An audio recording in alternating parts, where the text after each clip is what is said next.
Well, hi there, and thanks for checking out this course on the DP-200 Implementing Azure Data Solutions exam. My name is Scott Duffy. In this course, we're going to be covering all of the requirements of the DP-200 exam. Now, DP-200 is a data implementation exam.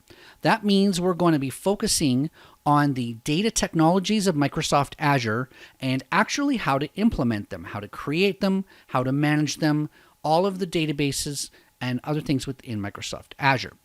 Now, this DP-200 exam is one of two exams that together make up the Azure Data Engineer Associate Certification.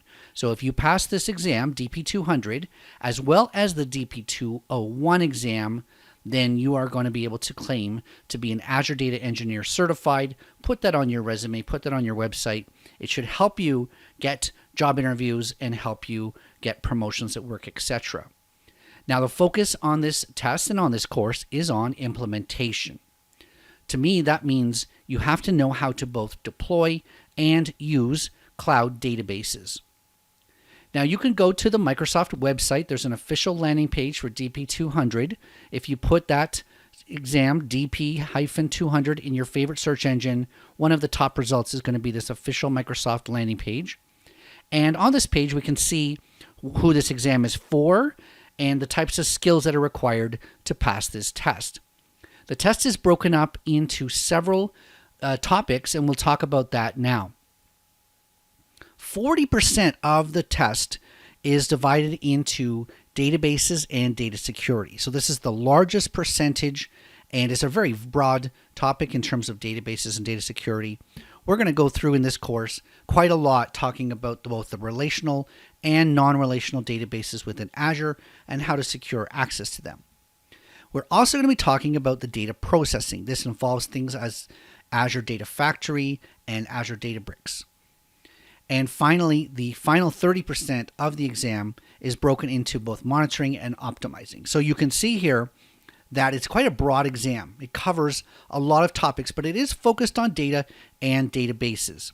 Now, I say this with all of the Azure role-based exams, but in this case, it's extra true that practice is key. I would not set your expectation that you're able to watch this course and just go and take the test without any hands-on knowledge. So you're going to want to get an Azure account, a free account or a paid account, and you're going to want to follow along, create and manage databases as we go through this. It also helps to have some sort of a database background. So if you are coming at this completely fresh, like you don't even know what the word database really means, you're going to find some difficulty. This exam is intended for people who do have some expertise in databases. Now, you don't have to have a cloud database background because we're going to talk all about how the cloud makes databases different. But if you have absolutely no background in SQL Server or in any of those Oracle or any of those database technologies, you're going to find some of the concepts. I'm going to go through them pretty quickly. And so having a background in database will it seems to be a bit of a prerequisite, not only for this course, but for the exam. So anyways, I hope you're excited. I'm super excited to get into this with you. Thank you so much for signing up for this course, and let's get started.